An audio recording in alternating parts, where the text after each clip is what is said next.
Well, thank you, David, everybody, for having me here. It's a pleasure. It's inspiring to be with people committed to change and, in my perception, seem to have the right mix of influence to create that change. And I am similarly quite inspired by what Jim has mentioned about our current administration, and I'm greatly hopeful we can continue. But I run, my name again is Peter Smerud. I'm the director at Wolf Ridge Environmental Learning Center that was started in 1971 by a set of school teachers. And they were middle school teachers. They were teaching, the group between the collective were social studies and science teachers who, in the 60s, started the very first Earth Day celebrations in Minnesota in '69.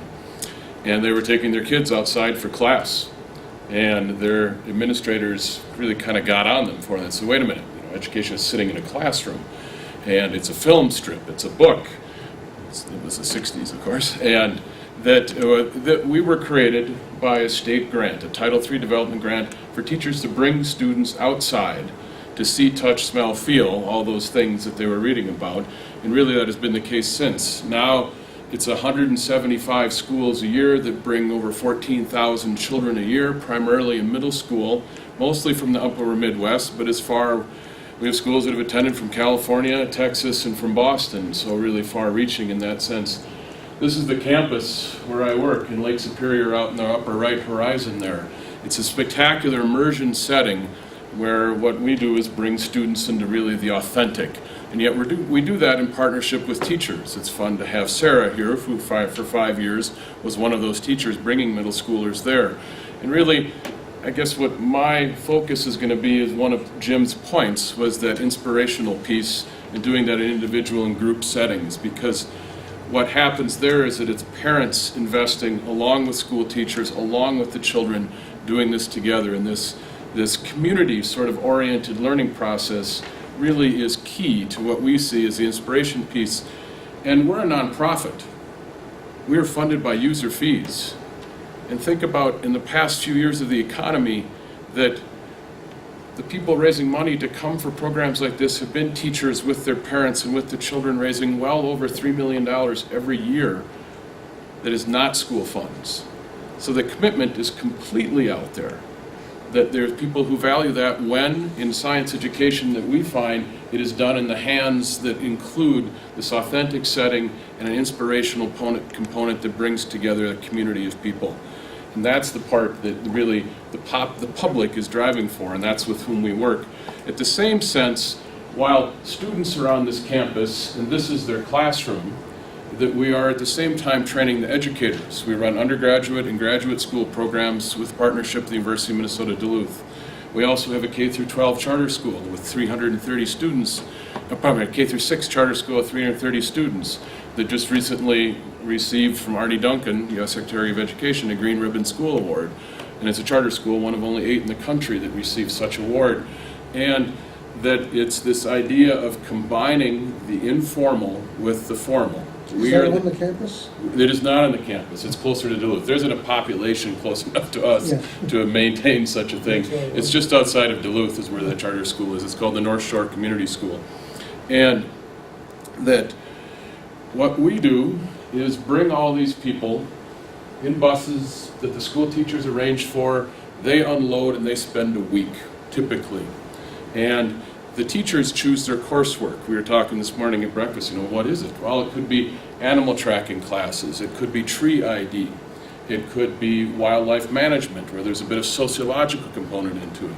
We do physical science in the realm of acid rain, where we're doing field-based chemistry work with students in lakes and streams and looking at then precipitation monitoring. One of the components as well that you'll see in the environmental ed industry, and I really feel like I'm speaking here not just for Wolf Ridge, we're one of the largest in the country, but there are places like us all over. As Barbara and I were talking about it, her kids went to places like this as well. That 6th grade class trip that's very common across the country really is this format that I think is a crucial part for how we can look for a greater level of engagement of using this community of environmental educators that are now have grown certainly out of the ecology end, as its roots for most of us in the 70s, and grown into physical sciences. That our curriculum, being it's a sort of a user fee-based arrangement, we look to our clientele. What do we need to do for you? It's the school teachers who come to us and drive curriculum change. In 2006 and 2007, they were coming to us and saying, so this whole climate change thing, I don't know much about it. And my parents and my kids are asking me, and I don't know what to tell them. And they said, look at me and said, the grad standards are not going to move fast enough to keep up with what society's doing. It just doesn't happen. And that informal education, or in our field, actually, we take that formal setting being a teacher in a classroom, whether it's a university or a K-12, there's formal education. But in environmental education, they've divided informal and non-formal into two different groups. The Koshland Museum, a museum where a person comes and engages the learning from a more self-directed manner, is informal learning. Non-formal learning is the concept of where I bring a group, or I sign up as a student, and there's a teacher who leads this process and is skilled in the pedagogy of non-formal settings, which truly is a unique and different pedagogy from someone working in a classroom. That those teachers began asking us for things that really now we're using in an E-STEM, environmental STEM programs that are including more physical science work. We have a class in renewable energy. And so the whole environmental ed community is really stepping out from its ecology roots in the past 5 years to be stepping into that physical science realm where folks did a bit of that, but now we have a class on climate change, we have a class on renewable energy, we have a class on acid rain, which is really a field-based chemistry class. We're looking now at more precipitation monitoring classes, splitting acid rain, and looking at other components of how we could add in precipitation monitoring. And that one of the values that teachers describe is we have hundreds of them we work with every year, and they return year after year with a new set of students, is that the students are participating in ongoing active research. That may be phenology data that's being gathered. It may be physical measurements that they're doing as part of the Minnesota Office of Climatology study on snow deposition around the perimeter of Lake Superior. Lake Superior being looked at from a climate standpoint as a sinkhole and as a test tube for what's happening in regards to climate. One of the coldest and the largest freshwater lakes in the year. This year, the surface temp right now in Lake Superior is about 68 degrees. Typically, it's 39 degrees. And of course, it's been a remarkably hot year. We all know that. And that I really, to give hope to the public, and that I think we can sometimes, as a general science literacy across the board concern, I think we get concerned that the public isn't having those questions and desires placed out there. And we get broad cross-sections. Environmental ed in this country certainly is a white, suburban, middle-class affair. That's not necessarily the case across the world, but in this country it still is. And yet, for us, at Wolf Ridge, for example, Minnesota is a fairly white Caucasian state, as most folks might know. The demographic in 2010 was 10% of minority population makeup in Minnesota. At Wolf Ridge, and the schools that come to us is 20%. So we're twice the Minnesota demographic. That there is funding support that we get for schools from inner city. The Anderson United Community School in the Phillips neighborhood of Minneapolis is the highest need school in the entire state of Minnesota. 98.7% free and reduced. 27% of their students identify themselves as not having a home, and I live primarily in a homeless shelter. They come and spend that week with us as well. They can't raise that money, but we get support for scholarships and funding from Boston Scientific Foundation, from Medtronic, from H.B. Fuller, from folks who want to see a future of this sort of thing, and they want to support children in that way, going through programs like that. That these are students in a stream electroshocking with the DNR, a fisheries biologist, and that these settings are what are really driving the schools to participate. And again, there are 6 centers like this in Minnesota. There's a large number in both coasts. And Sarah's here from ACES, the Aspen Center for Environmental Studies, in many ways is doing similar things. What they really find the value is in that authentic and memorable experience and that inspirational piece that's needed. And that the learning process of an experiential learning model really is looking at learning that isn't based upon an empirical, I know something and I need to teach you about that something. It isn't necessarily even completely a constructivist model of what would you like to know and let's pursue that. Experiential learning is based on first providing an experience, and the experience is the center of that circle. The teacher is over here, the student is over here, there's more students over here, and the learning occurs circling around that experience. Provide that, make it something that's concrete, make it something that's authentic. Reflect upon that. Now take that reflection and where I've been and connect it to something so that you're taking the concrete and you're linking it to the abstract. And at the same time, now as I look at that, I'm linking the past and what I've done to the future, what my actions can be, a stewardship component. How do I behave? What do I know? And how do I use that in relation to the people around me? That community aspect that parents really are driving for in our part of the country for sure. And that in-classroom setting teachers have great value for. They learn. They get schooled in formal setting learning, and they come and they get to see this informal component taking place.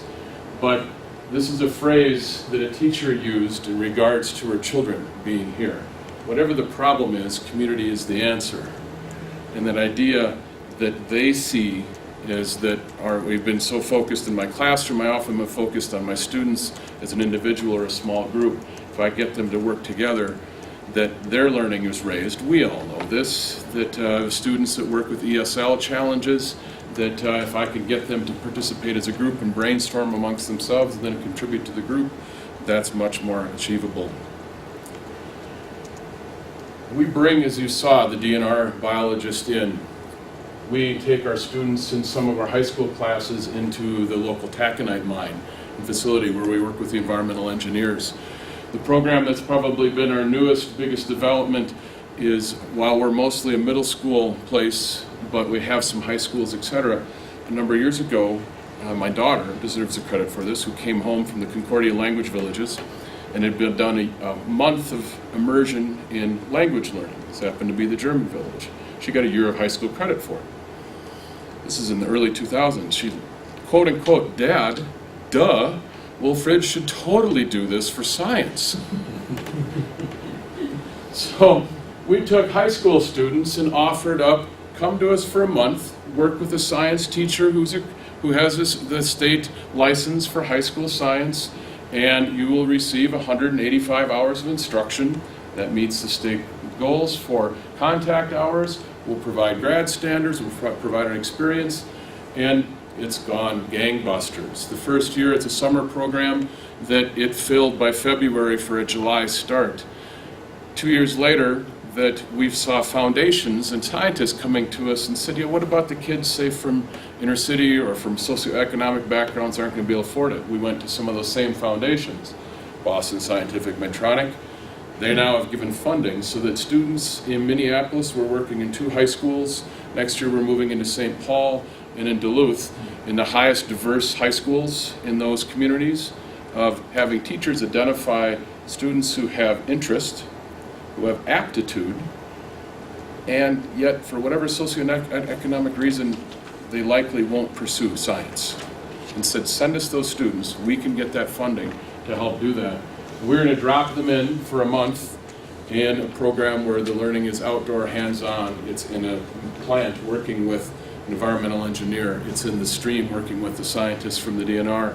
But a student from Minneapolis to drop into Wolf Ridge, as you saw the picture, for a month, a little rough. We had to do some work. We had to do some after-school programs that we teach every week. We did some weekends to get them prepared for it. St. Paul particularly has a very high Hmong population. We have a great struggle in getting some of those families to let their children leave the home for 3 weeks. So going into the homes and building that level of trust. And that's been a function we're working on and improving. But this year we had 40 students who spent a month with us, following some introductions through the school, and then also some students that are for pay that are participating in the same program.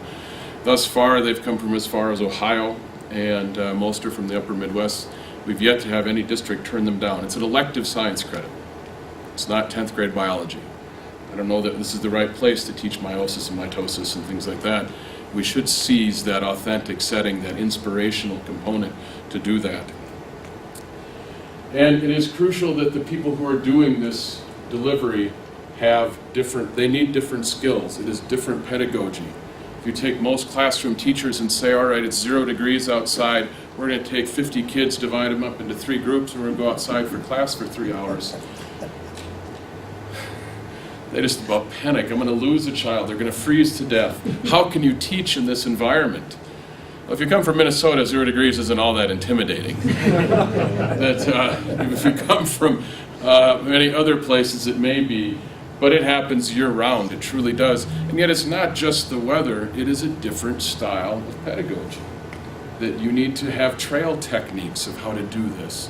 That if we want to inspire people with out-of-classroom settings, we need to assure that educators have the ability to get that training to work within that environment. Or, even more likely, you saw the engineer, you saw the fisheries biologist. You're not going to find me as an advocate who says we need to take the scientist who knows tremendous content and drop them in and to be a 6th grade teacher. That is not going to succeed in most cases. There may be the few that can. And that informal or non-formal education community of the Science Museum in Minnesota, the Koshland Museum, the Exploratorium, from a physical science aspect, those are the people that have those sorts of skills. In the natural sciences, the environmental ed community certainly is a strong presence. Those informal setting or non-formal setting skilled educators really, I believe, are a critical aspect to looking at how we can bring all these folks together for a higher level of engagement. This is, for example, a graduating class a number of years ago. For years, environmental educators who have come to us in graduate school were going out to find jobs at places like ACES or at a state park or whatever the case may be. They came back struggling. I can't find a job. It happens out of this class, 9 of them went on to get their teaching license and now teach in classrooms because I could make more money and it was an easier job and I could find a job. But the comment they made is, holy buckets, as soon as I got my license, I was hired like that because I had all these experiential, non-formal setting skills to bring into my classroom and to bring to my colleagues. That the woman who's now teaching these science courses or helped us get started is Kim Swanson, who went for a program in 2004 and is now a high school science teacher and is nominated just recently for Teacher of the Year in Minnesota. That these sorts of people really are changing classrooms already, but they need that increased ability. School districts, at least in the upper Midwest, are embracing those sorts of skills to say this is of huge value to how I can improve conditions in our facilities. So we went to 14 colleges in the upper Midwest, both public and private, a number of years ago and said, send us your undergrads. We'd like it if they've finished all of their coursework and all they have left is their practicum or their student teaching. Let them do it here. Let them spend a year. The first semester they could be an undergrad. The second semester they could actually start in the graduate school if they'd like to and start begin to earn Masters of Ed credits. Only one college, a private college in St. Peter, Minnesota, jumped on. Everyone else was, I know, it sounds a little weird. Now there's 3. University of Minnesota has joined in. Winona State, which is the Minnesota State College System, and Gustavus Adolphus College in St. Peter, this is the one that first started. That these student teachers are coming to us. They are with us for a year. Most of them are choosing to finish their undergrad, do their student teaching in the fall. They spend some time with us. We place them in a classroom at a school that has the values for things that we're doing. Then they finish the second semester, often as a grad student. Every single one of them has gotten a job that immediate next fall. That I know that across the country, teacher placement is a challenge right now. It is tough to find work, and especially in an environment that you like.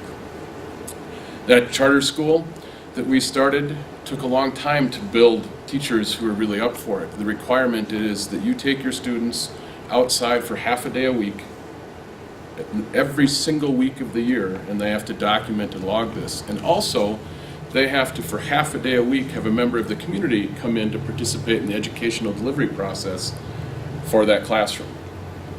And they got to record that, and you got to perform at least at that. That's tough, and it took some change there, but now Arnie Duncan just gave them a nice little recognition for really doing those things well. That again, this aspect that we really want to see university faculty and scientists step out and work with us in this community in the informal setting. That this is Kim, who I mentioned before, that was up in that upper left corner, working with Al Anderson, who's the head of fisheries, and they're doing trout surveys on Sawmill Creek on our property here, that this community of informal and non-formal setting folks, I think we need to embrace as a country a bit stronger to bridge that gap between that formal setting and the science community as a whole. This is a girl named Simone, who is in that one of our first years of that credit camp for students. She's from Minneapolis, Patrick Henry High School, which is in North Minneapolis, who was identified as having these things. When we first started that coursework, that she had that aptitude, she had that interest, but probably wouldn't go into science. She came to us in her research project. They have to do research projects, student-driven, and it was following a forest fire. Been up there. It's hard to read up there. How has the soil pH of the fire-scarred area affected plant life? She's got her hypothesis, her analysis, her conclusions. She has to do a poster session and present it for peer review first to her peers, and then she presents it to a group of faculty at the center, and then has to defend her findings. This girl is going into 10th grade. This is all driven by her. She's now entering college, declaring science as a major, not certain quite what that is. It really does work. It really does change students' lives. I don't have quantitative data that I wish I had for the thousands of kids that have come through our program, but I have tremendous qualitative data from hundreds and hundreds of teachers who bring those students every year. This was Olivia, who just last year, in the final components where we do pre and post, we ask the questions of the students at the end. What did you learn about science? This is Olivia's response. But I underlined, these are her exact words. I underlined the first one because I thought it was the best as far as what we're talking about.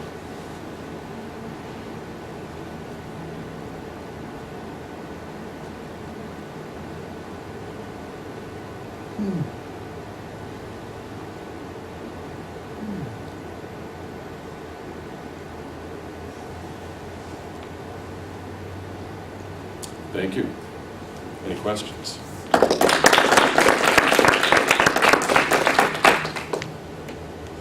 Jim? I have a question. Well, first of all, I think that perhaps you and Marge might want to talk at some point. Yeah. Because, as Marge well knows, the Tevatron in Batavia, Illinois, is building some outlying laboratories in Minnesota. And as I was listening to your, especially your comment about the taconite mining, Yeah. and you showed the sort of the kids in hardhat, it immediately brought to my mind the fact that in the construction of the DOE facilities that are there might be some opportunities. So I would encourage the two of you to try to link up and see if there's some opportunity there. We sat last night for a while, but yeah, it would be wonderful. Jim? Yeah, I think you made a wonderful case for Wolf Ridge, and that immediately raises the question, how can one propagate this kind of institution to make it happen in lots of other places?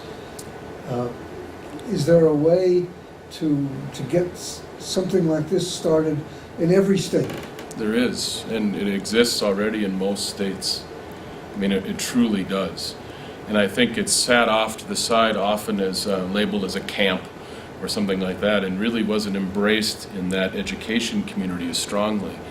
But again, meeting with Andy Dawson when we were at UC Davis not long ago, in the state of California that's committed $550 million a year to after-school, out-of-school education, and they're trying to figure out how to spend the money. She at one point, and she was one of the people in charge of sort of delivering this, she said, "Oh, Peter, can we get Wolf Ridge to come out and help set up some things?" It already exists. It truly does, and I think that's something that we can, as a society, or possibly groups like us, can turn to. And as you listen to the Fermi Lab, and they're doing outreach, and you listen to Barbara talk about outreach education, these things exist really tremendously all over. Certainly we could work to propagate more of them. There is very little like this in North Dakota or South Dakota right now, for example. So there are states and communities that really could benefit from more development in that regard. But at first, I think the right answer is to look to what's already there, raise that level up, bring it more integrated into what we do, and then look for a greater delivery mechanism. So I had this dream after hearing Pete not once but several times and thinking about major urban centers like Chicago, how could one manage over time with a program that is developed in such a way that, say, a third to a half of the kids who are going to school in Chicago have a chance at this kind of environmental education? You know, what would it take? And the issue is, of course, the problem is the state of Illinois is unbelievably broke. They're not alone in this. They're not, California is this total exception because one of the things that Arnold did for the state, and it was a really good thing, he got through a proposition which set aside this $500 million a year for after-school education. As far as I know, there's nothing like that anywhere else. Barbara? I have a question about how much traction does this get in the overall school environment? So if you look at a large number of schools, how many of them participate in this? How much is it talked about? How much publicity is there? And is there a lot of opportunity for improvement? Because it seems to me if this were the sort of thing that a number of parents would know more about, I think you would get that bottom-up demand again. In the state of Minnesota, there are 6 large centers, us being one of them. They're certainly the biggest, but are not the only. And of those 6, there are 596 schools that last year brought students to centers like this in Minnesota. So it's really popular in Minnesota. It is in the Midwest, in Minnesota, Wisconsin, northern Iowa, and we pull a number of eastern North Dakota schools, but it is very popular in California. It's popular in Washington, it's popular in Oregon, and certainly New York. The largest in the country is in the Catskills, in South New York City, Frost Valley. It's a YMCA-based camp that developed a very strong environmental ed program that it runs for schools throughout the school year. We're a 380-bed facility, they're a 600-bed facility, but they're serving New York City. And so that it does exist in that sense, but I'll let Sarah answer from a bottom up. Sarah brought students to us as a school teacher for 5 years prior to then coming out to be the education director here. Bottom up delivery, parent value, can you comment? It was so ingrained in the district that I worked in that everybody knew about it and was excited about it. It's something the 6th graders were looking forward to from the minute they joined our school district. They had heard about it. So there was so much community buy-in because they had been coming. It's a great tradition. It was They've been coming for tradition. 40 years. Yeah, and I actually went to the same district too. She came as a 6th grader to our program. Went there. So maybe that's something that we can talk about later, is how to actually promote this in areas where it's not popular. How do you plant that seed? And I'd like to offer a thought here too. In Maryland, we just passed a law on environmental education. And I don't know how many other states have actually done things like that, but that's something to explore. There are 3 statutes in the state of Minnesota that require environmental education. That in environmental education in the upper Midwest, Minnesota, Wisconsin, and on both coasts is stronger than, say, for example, here in Colorado. And maybe Sarah can comment, but I have all these grad students that go out into the field and work and then report back, and we've got an alumni group. While most of us would look at the state of Colorado and say very high environmental ethic as a population, and yet population compared to the infrastructure of environmental ed that exists, if you compare Minnesota to Colorado, that Minnesota really has this tremendous 27 very large nature centers in the Minneapolis-St. Paul area that are also then working and integrated with in residential centers. But that's unique, but that is replicatable. I mean, that can be done. I don't know, and maybe you can comment more on Colorado, and I'm not a Coloradan, so I don't want to misjudge too much, but I get that report from my grad students. Yeah, I just wanted to say, I think this stuff is so important. We know the neuroscience behind it now, that we don't learn with our brains, we learn with our hands, we learn with our emotions. So it's critical. Do you know, I wonder if it's involved with Michelle Obama's initiative, No Child Left Inside? The environmental ed community is tremendously behind this concept of exactly what Casey did. Casey, right? Yeah. Yeah. It's commented on that the No Child Left Inside Act has gone before Congress several times, and it is No child left inside. left inside. Great idea. Yep. And it is advocating for just what it describes, for funding and support for teachers to do field trips, essentially, and for out-of-classroom learning, whether that be physical, science settings, natural, whatever the case may be, it's stepping them outside. A number of years ago in our industry, an author published a book that really became quite famous, Richard Louv, and he published a book called Last Child in the Woods. And he coined a term, nature deficit disorder. And his organization did a tremendous amount of research to look at predominantly ADD and ADHD and the growing numbers and the challenges of teachers and parents managing these behavior issues at home or at school with their children. And then he looked at those children and compared those to control groups, et cetera, of the amount of time that they get unstructured playtime outside. Where most of us may have grown up in a family where mom locked the door and said, "You're not allowed back in until supper." We had to go figure it out. That this movement now of what he's promoting, he's got something called the Children's Nature Network, really promoting for schools, et cetera, to have unstructured play. It's a challenge. We created a course on earthworks. We wanted to bring more, we do quite a bit of arts infusion into our environmental ed. Earthworks are the artist's work of Andrew Goldsworthy, and making ephemeral art. The classic is doing a beautiful design on a beach. And yet the tide comes in and washes it away. So we have to give the students a little bit of art education, a little bit of format and structure, and then they go out and they've got 2 hours, create. That's what the class is. It's a 3-hour class. And at the end we have a tour of an art exhibition where the kids promote and suggest their work. Well, there are lots of forts built out of logs. There are tiny vertebrae people find that moss is stuffed into. There are teachers, administrators that went ballistic on us. Where are the standards? What's the outcome here? Well, Richard Louv would say the outcome is inspiration and emotional connection from that setting. That's what will change these students more than that factual outcome.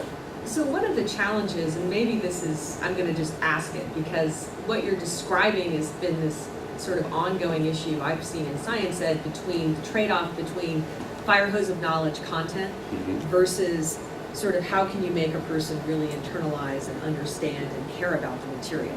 And so I guess my question is, perhaps one of the challenges, and I hate to use the word assessment, but that's the way the world is set up, what are ways in which it might be possible to sort of characterize some of the outcomes you're looking at? I think we have put great effort into grad standards and content. What does the student We certainly know how to assess. need Do to you know? what an atom is? Yeah. That I think that we need to flip that a little bit and set that aside and look more to how it's done. A number of years ago, Minnesota, this is in the 90s, besides the grad standards, they had task management skills.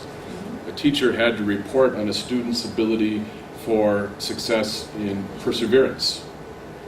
There was a phrase, mutual support comes from mutual benefit comes from mutual support. How does the student do at achieving that sort of? These sorts of aspects then were dropped. And I think that sort of, you can do assessment relative to, you're going to find me saying, set the standards aside for a while and look at those sorts of elements brought into the assessment. So just to follow up, your sense is that, and again, the word assessment isn't good, but if there were 3 programs set up to do the kinds of things you're talking about, how could you evaluate them and say one is better at achieving that outcome than another? So it might be possible to assess, did a student develop an appreciation? Did they like it? Did they come back to it? Are those the kinds of things besides sort of the Yes, task and management? I think if we're going to look at changing science education, we have to look at some fundamental change. And that may be, honestly, lowering at times some of that content, to at least at certain age groups, to then let that content come back in later. And that appreciation, that inspiration piece really becomes more critical. I would certainly say in the middle school range than the content may be. Are you raising your hand, sir? No. Oh, I thought somebody else. Other comments on that? Thoughts? I think Yes. we should move on to the next speaker. We will certainly continue this discussion. Thank you.